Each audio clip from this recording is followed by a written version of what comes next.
From the UCLA Labor Center, we bring you Rework. I'm Saba Wahid. And I'm Veena Hampapur. When we think about college, there's a certain whimsical image, a time of self-discovery and carefree fun, before you step out into the real world. But now, with the rising cost of education and living expenses, most students work, and work a lot. And the college base is diverse, consisting of older students, parents, DACA recipients, formerly incarcerated people, foster youth, returning students. The educational path is complex and often filled with challenges in a system that isn't made for them. In this episode of Rework, Adolfo González shares his decades-long journey to provide for his family while pursuing his education.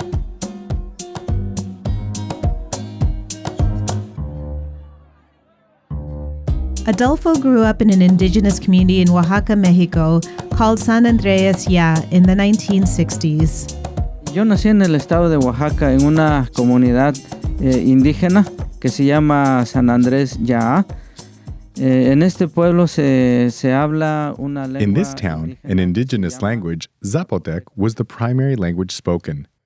People survived doing farm work. Most of the people were very poor, including my family. We lived in a small house that became a bedroom, a dining room, a living room. It was all in one place, and that was how the houses were built in those years. His village only provided a few years of education, and for Adolfo's parents, education was a priority. They did not study. In fact, my mother does not know how to read or write. She doesn't even speak Spanish. She still retains her Zapotec. Once I finished the second year of elementary school, my mother recommended me to continue my studies, which was my parents' dream. They took me to a town called Natividad Itzlan. It's about 3 hours from the city of Oaxaca and more developed. Only Spanish was spoken. Adolfo had to make adjustments. He wasn't just entering a new town, but one with a different culture and language. No hablaba español. Ya cuando llegué en este pueblo de Natividad, sí tuve muchos problemas para aprender el español. I didn't speak Spanish when I arrived, and I struggled a lot. Many schoolmates helped me with the homework, and that was where I studied the third and fourth year of elementary school. Adolfo was able to study while working for a family. They didn't pay me, but they gave me food, a place to live, and they sent me to school in the morning. And in the afternoon, they had a store, and I helped them with keeping the store clean, sweeping, washing the glasses. When it was time to enter his fifth year of school, Adolfo's parents had second thoughts about him living so far away. Me dijeron que estaba muy chico para yo trabajar, vivir solo, lejos de la familia. Y They told me that I was too young to work, live alone, away from the family. Unfortunately, in those years, around 1968, 1969, we had the elementary school completed in my town, and I returned to finish elementary school in San Andrés. I had the desire to continue with middle school, but my parents did not have the financial capacity. Adolfo assumed that was the end of his schooling. He went to go work with his parents and stayed working with them until he was 16. Aquí es donde mi vida, el destino me cambia totalmente la vida. Porque This is where destiny changed my life completely. Because I was offered an opportunity to study in the capital of Oaxaca at a boarding school that was exclusively for indigenous people. The school sent calls to all the towns of the Sierra, of the Mixteca, of the Istmo, to all of the 7 regions of the state of Oaxaca, and in my town, that call came. The program would provide 3 years of education, and it was structured such that students would take what they learned back to their community.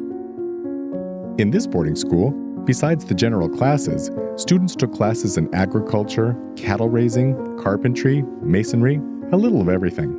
The reason was that they prepared students to be able to return to their communities, help their indigenous people. Now, Adolfo just had to get in. Solo que había que pasar el examen. I had to pass the exam, and so my parents raised a certain amount of money so that I could go take the exam in the capital. People from all over the state participated, and there was room for only 100 freshmen. Unfortunately, I passed the exam. It helped me a lot to have already been in an environment where Spanish was spoken. I think that was a determining factor for passing the exam.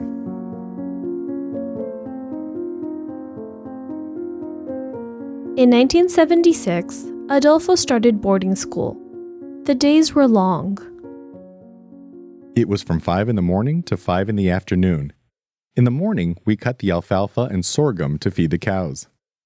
Because the school was self-sufficient, it raised its own animals. And we, the students, were in charge of feeding them. At 9 o'clock, we had to be in classrooms. We learned how alfalfa is planted, how sorghum is planted, how to vaccinate chickens so they don't get sick, how to vaccinate cattle, pigs, all kinds of animals that can be useful in our communities. We were given the tools for us to be able to return to our communities and teach our people. And that school helped our indigenous community a lot. Afterward, students had the choice to go for further schooling or to go back and work in their communities. Adolfo got a job in a neighboring Zapotec community. Unfortunately, I worked only 1 year because my dad drank a lot, and he no longer worked as he should have, so I had to see how to take care of the family. I decided to look for a job in the city. Adolfo had a few different jobs before he landed a position in a bank. You had to work with this employment placement agency for a year to be able to work directly with the bank. The studies I obtained at the boarding school helped me to work in the bank's archives department. That was one of the best jobs I did in Oaxaca. After a year of working in the archives department, the bank bought another larger location. They told me to organize everything in the new place. It took me about 6 months, and once I finished, the manager arrived accompanied by a boy and asked me if I could teach the whole process of the archives to this young man. I said yes. Afterward, they told me the young man I had trained was going to be in charge of the archives. I asked the young man how he had done it, and he tells me, I know the accounting manager. He's my dad's friend, and that's the reason that they gave me the job. Corruption in Mexico. So that was the straw that broke the camel's back, as one says. If I don't know anyone, and I don't have enough education, what do I have left? Go to the United States. In 1982, a family tragedy gave Adolfo the final push to go to the United States. Perdí a mi papá, como les I lost my dad. víctima del alcoholismo. He died from alcoholism. And since the salary I earned in Oaxaca was not enough to support the family, I decided to come here. I needed to save money to pay the person who was going to take me to the United States, the coyote. I worked picking tomatoes in the San Quintin Valley for a year. Adolfo made it to San Diego in 1986, but it was hard to get word to his family right away, and people assumed the worst. Porque le comentaron a mi mamá que intenté cruzar, pero They told my mother that I tried to cross to the U.S., but that something had happened to me and I had died. It took about 2 months until she finally found out that I was fine. The first thing I told my family was that everything was going to change because there was going to be more money and more food for them. Adolfo got his first job, picking strawberries. The first thing I expected was to find a job at a restaurant, hotel, something other than field work. And I found it very difficult to work in the field. The other problem I also faced was not having documentation. Another problem was the language. Not understanding a single word of English was also very difficult for me. After a season of picking strawberries, a friend suggested they try their luck up north. We were earning $300 per week. In Salinas, they were earning $500, $600. But what he didn't tell me is that there, you also have to pay for rent, car rides, food. I've always been fortunate to find people willing to help me. This man offered us rent in his house. He told us, when you start to work, you pay me the rent that is accumulating. So we lived in his house for 3 months. But as soon as we started working, we leveled off the rent with him. I still remember a store called La Montemad that would throw away boxes of tomatoes and plantains. Just because they were ripe, they couldn't sell them anymore. And we would go pick up the tomatoes, peppers, plantains from the garbage container. Once settled in Salinas, Adolfo kept in touch with his family through letters. They wrote back with the help of another villager. Creo que estudió hasta tercer año de primaria este señor, pero era el He que... studied until the third el year que- of elementary school, but he was the most educated in town. All the families brought him letters sent by relatives. He read them and told them this is what they're communicating. And then the family said, now answer the letter like this. So this man knew the whole history of the people in the town. Adolfo had a plan. He would work for a few years, send money back home, and then he would move back to Mexico. But then one night, a friend of his suggested they go to a party. A friend tells me that we had an invitation to go to a party, and he introduced me to this girl. Well, we understood each other very well. We got married. I told my wife that I was just staying for 2-3 years, nothing more. I confessed to her before we got married that I had no documentation, and she told me, well, I'm not interested in whether or not you have documents. What interests me, she said, is to form a home with you. And we did. And then my in-laws recommended that I apply for residency, and I refused. I told them no, that it was not my intention to obtain papers through a marriage, and I also did not want to stay long. En el 92 fue que nace mi hija, la mayor, que se llama Marie González. In 92, my eldest daughter was born, whose name is Marie González. And my father-in-law said, for her, for your wife, if you stay in this country, they will have better job opportunities, education.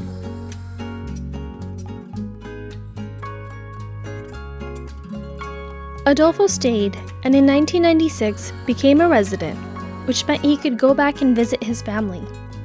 It had been 10 years. Bastante cambiado todo, porque ya no padecían ellos de dinero. Ya A lot had tenían- changed because they no longer suffered for money. They had opportunities to feed themselves better because I sent money every month. It was something emotionally incredible. A few years later, I took my daughter and showed her how a humble family lives in Oaxaca, sleeping on the floor on a palm leaf mat. And from that moment on, she knew how to value the life I gave her here. That same year, Adolfo received another gift. En el 96 nace mi segunda hija, nada más tenemos dos, que se llama Blanca González. In 96, my second daughter was born, whose name is Blanca González. That year, I made the decision to learn English because 1, I have to find myself another type of work, and 2, to help my daughters with their homework. I enrolled in Salinas Adult School. I went in January and February when I stopped working. And sometimes in January and February, I didn't take the vacations because I continued to work and had no opportunity to attend adult school. Adolfo would travel for work, sometimes leaving months at a time, and he chose not to take his wife or daughters. My priority has been my family, always. I always told them, you don't have to sacrifice yourself like me. I told my daughter, you do not have to miss classes, be moving from one place to another. In between years of work, family responsibilities, and traveling, Adolfo continued to attend classes at night. Finally, in 2002, he earned his GED, the equivalent of a high school diploma. And he didn't stop there. Mis profesores me recomendaron que me inscribiera al colegio, al Hartnell College, para continuar. My teacher recommended that I mejorando. enroll in Hartnell College to continue improving my English. From Monday to Friday, you have to attend. They gave new students an exam to see at what level of English, mathematics, of different classes they can accommodate you in. After taking the exam, they put me in the lowest level of the school. Meanwhile, Adolfo changed his work schedule to accommodate his school commitments. With the English I had learned, I got a job as a driver. We delivered vegetables for restaurants, Taco Bell, Burger King, Mexican restaurants. I knew how to communicate with them, and it helped me a lot. And it also helped me to have the afternoon available to study at Hartnell College. Adolfo studied for 3 semesters, but it just wasn't sustainable. He couldn't support his family with the reduced work hours. I returned to work fully, and sometimes I did extra work to support the family. and that forced me to leave school in 2003. Like his mother, who couldn't go to school herself, but pushed so her son could, Adolfo did the same for his family. Entonces les dije a mi esposa y a mi hija, ustedes son mujeres, no me gustaría que I dependieran told my ustedes wife all the time, you have to go to school. de mí. And I said the same thing to my daughter. You have to go to school. You have to get a university degree so that you can take care of yourself and not always depend on a man. After a few years, the itch to learn came back, and Adolfo made an appointment with a college counselor. I told them that I had already attended the school and that I had intentions to return. And one of the counselors told me, look, your English is very bad. Your age is already old. Do you think you can compete with young people? Better dedicate yourself to your family. Get to work. I think school is not for you. For 3 years, it hit me hard. I said, yes, she has a point. So Adolfo didn't go back to school, but he continued to support his family's education. Pretty soon, his wife was settled into a career, his eldest daughter was getting close to her college graduation, and their youngest was in high school. The dream had come true through his family. They told me, now it's your turn. I told them no, that it was too late for me. Adolfo was still thinking about what the counselor had said when he had tried to enroll the last time.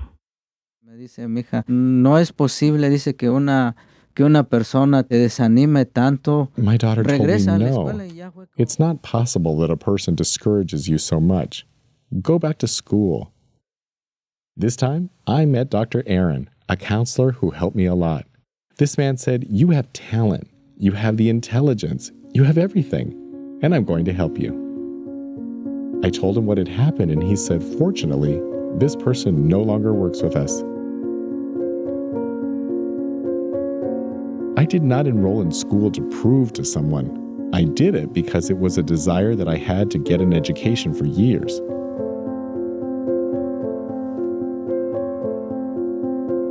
Adolfo enrolled in school.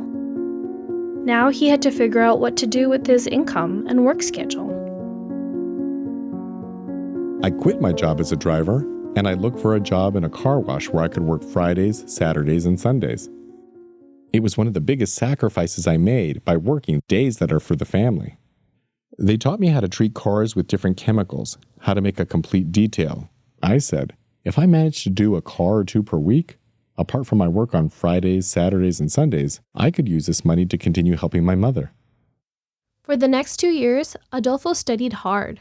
He took math, history, Chicano studies, and all the general ed requirements. Un estudiante también de allí, Brian Chávez, un muchacho muy inteligente que me ayudó y dijo, ¿sabes qué? Dice, vamos a volver a reorganizar el I club met de a student, español Brian Chavez, a very intelligent man who said, you know what? We are going to reorganize the Spanish club. I had the opportunity to be president of the club and work as a Spanish tutor at Hartnell. And I also had the opportunity to work in a middle school after-school program. I started to notice that the education was starting to open a path to other types of jobs. It was no longer in a car wash, no longer in the fields. And this is what I tell people, that an education always gives large benefits. He was well into his 50s, but Adolfo still made friends with the younger college students. Afortunadamente me he sabido llevar muy bien con los jóvenes porque trato de combinar mi experiencia. Fortunately, con la I have juventud managed de to get along very well with young people because I try to combine my experience with their youth. I helped a lot of young people who were in school and studying Spanish, and in exchange, I always had the help of these young people who are very skilled at technology. I got 2 or 3 comments from people, not from young people, but from slightly older people, about 35 or 40 years old. They told me that my age was not an age to study. Despite those detractors, Adolfo graduated from community college with honors. Dr. Aaron, who had previously encouraged him, suggested that he enroll at Cal State Monterey Bay. Le dije que era algo que yo lo veía muy difícil y precisamente por el inglés, porque le I comenté told him that it was que something that I saw as very difficult because I struggled a lot to pass English classes. And he told me, if you got help in English at this college, the same thing exists at the university. He helped me do all the paperwork. And in January 2018, I started studying at the university. I was able to receive financial aid. They gave me extra money for my grades too, and all that became a very big help for me. When you are there, you start to interact with more people. Everyone helps each other, and that's very good for the students. Adolfo took a class that had community service hours attached to it. He had to find a placement. I was happy to see that within the institutions where I could give my social service was the adult school. I told my teacher, Dr. Fernandez, that I wanted to return to that school. It was the model he had learned back in boarding school, to take the skills you develop back to the community that made it possible. For Adolfo, this meant going back to the adult school, where his higher education journey had begun. At the end of the 30 hours, I stayed to help because they were students who were having the same experience that I had, struggling to learn the first words of English. We had to prepare a report of what we did. Every semester they chose a work, the most outstanding, to give them recognition. My work was chosen. That recognition led to other opportunities. me invita la directora de Salinas Adult School a dar mi testimonio en la inauguración de un... At the inauguration of a high school that opened on San Juan Street by Baronda, the director of Salinas Adult School invited me to give my testimony, to invite people to continue educating themselves, especially field workers. Many reporters were present, and that's how my story became known. Adolfo now had a platform, and he wanted to use it to uplift the stories of immigrants and why they come to this country.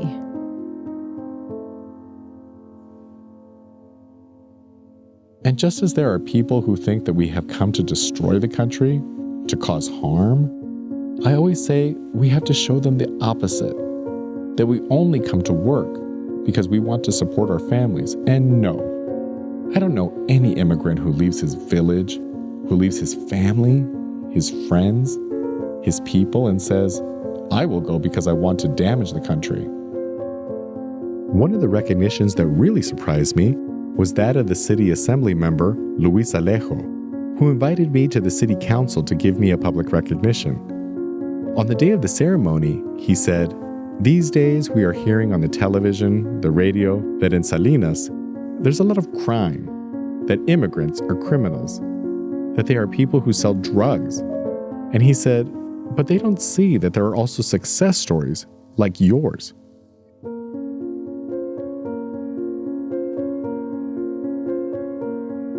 I tell people I'm like a mirror, a reflection of the people that come to work. And if I can motivate one person, I feel that I've done my service. For his senior thesis, Adolfo pursued a topic that was important to him. ¿Por qué se está perdiendo el español en nuestra comunidad hispana, sobre todo en la tercera generación? The subject of my thesis was, why is Spanish being lost in our Hispanic community, especially in the third generation? ¿Por qué los jóvenes, los nietos ya no quieren hablar el español? ¿Cuál es la razón? Why do young Entonces, para la people, tesis, grandchildren, no longer want to speak Spanish? What is the reason? What I found was that there is a lot of social pressure that forces kids to no longer want to speak Spanish. For example, discrimination when they hear you speak Spanish in a store, at school. Another thing that I found are policies that prohibit Spanish. For example, English-only en el policies. momento que a nosotros nos prohíben hablar el español, es como si nos estuvieran quitando nuestra identidad. Es como si nos quisieran borrar del mapa, como que tú no existes. The moment that we are forbidden to speak Spanish, it is as if they are taking away our identity. It's as if they wanted to erase us from the map. Like, you don't exist. Como que nada más es inglés, inglés, inglés y no. Like it's only English, English, English. And no, También debemos de preservar nuestra cultura y el español es parte de nuestra cultura. We must also preserve our culture, and Spanish is a part of our culture. In fact, this issue is playing out at his school. The executives came out with the idea to remove the teaching of languages in the universities. We in the university made a kind of union, and we were inviting people to vote for the permanence of teaching languages in universities. Bilingual education should continue to be supported. I had the opportunity to work with middle school kids, and young people arrive and enter the schools at the middle school age here and begin to learn mathematics, history in a language that is not theirs, in English. These people need a lot of support in their native language. I had the idea that not speaking English was what caused me to stay behind. I didn't want the same thing for my daughters, so I focused more on them learning English instead of my language. But now, I'm going to teach them, and we already started practicing Zapotec words. In 2019, Adolfo received his diploma from Cal State Monterey Bay, and he was already eyeing what was next. My ideal job would be a counselor, because I imagine that most of the students arrive like me. You don't know what steps to take. I would like to work with adults, because I feel that at this stage of one's life is where they need more help. Because sometimes one says, it's already too late for me, and the opportunity has gone away. At this age, one does not learn anything anymore. And I tell them, on the contrary, this age is when one is more focused. If you're going to devote yourself to studying, the focus of an adult is always better than in young people. Since that is a journey that I already did, I know the way. Adolfo's educational journey was not an easy one. It took him over 4 decades. But he is an inspiration to others like him, whether it's someone who is working in the fields, learning English, or deciding to go back to school later in life. Se requiere mucho sacrificio, mucha disciplina, mucha persistencia para hacer lo que tiene uno en mente. It does require a lot of sacrifice, a lot of discipline, a lot of persistence to realize what you have in mind. Y la edad no es un impedimento, el estatus social, el estatus legal, tengan o no tengan documentos, se puede. And age is not an impediment. Social status, legal status, whether you have documentation or not, you can do it. There's nothing that can stop us. Don't let anyone rob us of our dreams like it happened to me a few years ago. I always say if I could achieve it at my age, I'm totally convinced that anyone can do it. But, I repeat, it does take a lot of work, a lot of sacrifice, a lot of discipline and persistence, and most of all, a lot of support by the family as well. And I recommend the same thing to parents. Please, support them. If we don't have money to leave our kids a good inheritance, the best inheritance that we can give them is a good education. Para dejarle una buena herencia a los hijos, la mejor herencia que les podemos dejar es una buena educación. A very special thanks to Adolfo González for sharing his story. Thank you to Magali Lopez for conducting this interview in Spanish and Leslie Ayala for translating. Also thank you to Jesus Ramirez and Ethel Meyer in Salinas, California for the sound recording at Radio Bilingüe. You're listening to Rework, a program of the UCLA Labor Center. This week's show was produced by Vina Hampapur, Saba Wahid, Magali Lopez, and Leslie Ayala. Audio editing by Vina Hampapur, voiceover dub by Marcos Najera. To learn more about working students, including how they've been impacted by COVID-19, visit our publications page at labor.ucla.edu. Subscribe to Rework Radio on Apple, Google, Spotify, Stitcher, and Pocket Casts. Visit our website at reworkradio.org or Facebook at /reworkradio. You can also find us on Twitter and Instagram at rework_radio. Till next time, rethink, rework.